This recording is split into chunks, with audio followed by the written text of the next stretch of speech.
धन्यवाद सभापति जी। मैं सबसे पहले दाद देना चाहती हूँ इस बिल के टाइमिंग की कि अभी ईद की रौनक बुझी भी नहीं थी और हमारी जड़ों पर एक नया फरमान लाया गया। पहले उत्तर प्रदेश में मुसलमानों को नमाज पढ़ने पर रोक लगाई और फिर सौगात में ये बिल लाया गया। निसार में तेरी गलियों पे है वतन, जहाँ चली है रिवाजो गैर कि कोई ना सर उठाकर चल सके। मैं सभापति जी आपको ये बताना चाहती हूँ कि ईद के मौके पर एक विधवा महिला अपनी लड़की के साथ मेरे पास आई और उसने बताया कि वह एक वक्फ की प्रॉपर्टी में रहती है, वही उसके सर पर छत का काम भी करती है और उसकी रोजी रोटी भी वहीं से आती है। वो इस बिल को लेकर इतनी फिक्रमंद थी कि कहीं उससे वो उसकी संपत्ति ना छीन ली जाए। वो अकेली एक ऐसी महिला नहीं है, ऐसे लाखों लोग हैं जो वक्फ की गरीब महिलाएं जो वक्फ की संपत्ति से अपना रोजगार चला रहे हैं। और ये जो वक्फ बाय यूजर क्लॉज के हटाने से लाखों वक्फ की जायदाद अपना स्टेटस खो देंगी और लाखों लोग इसी तरीके के लोग सड़कों पर आ जाएंगे। वक्फ क्या है? वक्फ बाय यूजर क्या है? इसका ये मतलब है कि कोई जायदाद अगर सालों से दीन और भलाई के कामों के लिए इस्तेमाल हो रही हो तो वो खुद ब खुद वक्फ मानी जाएगी।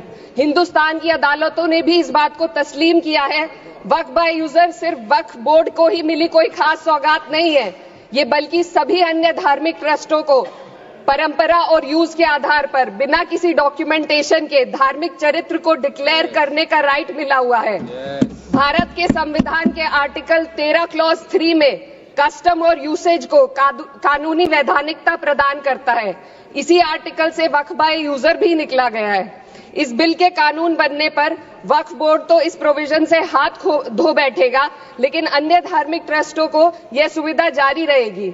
इससे भारतीय संविधान के आर्टिकल 14 और 15 का सीधा उल्लंघन है, जो धर्म और जाति के आधार पर भेदभाव और कानून के सामने सभी की बराबरी पर जोर देता है।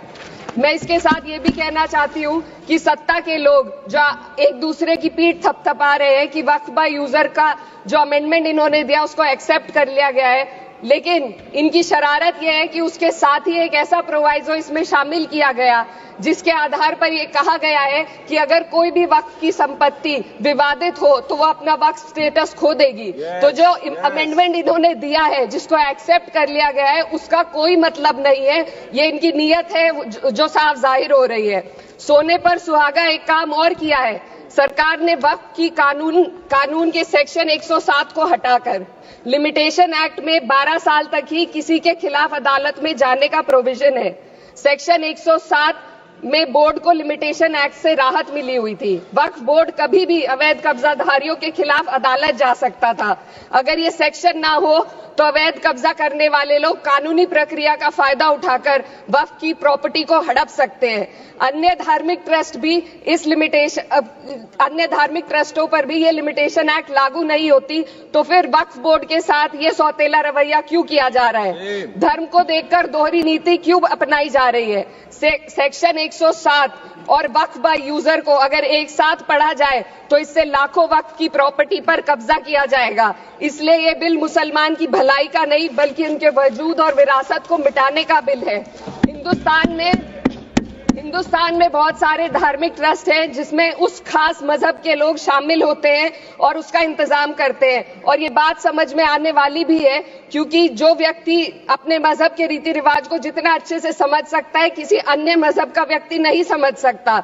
आर्टिकल 26 क्लॉज 2 के तहत धार्मिक संप्रदाय को अपने मजहबी इदारों के एडमिनिस्ट्रेशन का हक देता है, लेकिन वक्फ बोर्ड के बारे में इसको उल्टा किया जाए। Sir 2 minute sir please 2 minutes.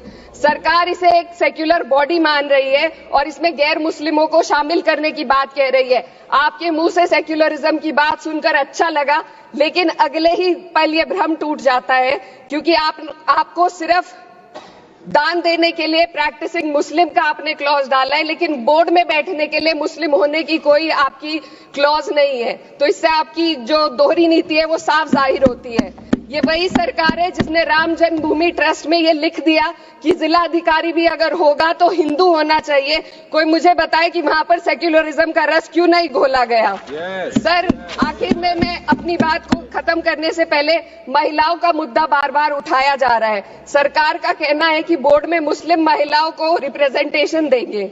इस कानून से पहले भी मुस्लिम महिलाएं बोर्ड में मेंबर रह चुकी हैं और मिनिमम 2 का प्रोविजन था, उससे ज्यादा भी हो सकती थी। सर, मैं ये कहना चाहती हूँ कि सरकार ने महिलाओं के लिए ऐसा कौन सा नया काम किया जिसका ढिंडोरा सरकार का हर सदस्य पीट रहा है।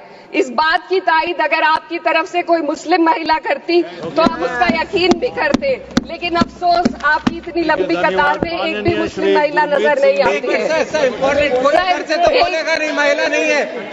सर, मैं खुद एक मुस्लिम महिला हूँ, मैं सिर्फ एक मैं माइनॉरिटी महिला हूँ। इस सदन में हम सिर्फ 2 महिलाएं हैं और उस नाते से मैं ये बात कहना चाहती हूँ कि इस बिल के माध्यम से मुस्लिम महिलाओं को कुछ नहीं मिल रहा है। ये हमें कुछ नहीं देना चाहते, सिर्फ टोकनिज्म हमारे नाम पर बनाकर एक नैरेटिव मीडिया में चलाना चाहते हैं। तो ये बिल मुसलमान की भलाई का नहीं, उनकी पहचान को मिटाने का है। सर, अंत में मैं बस यही कहना चाहती हूँ कि कागजों की कैद में बस नाम रह जाएंगे, वो जो हमारे थे सिर्फ दावे में रह जाएंगे। इस बिल के द्वारा मीठी ईद के जायके को कड़वा करना, यही असली सौगाते मोदी था। बहुत बहुत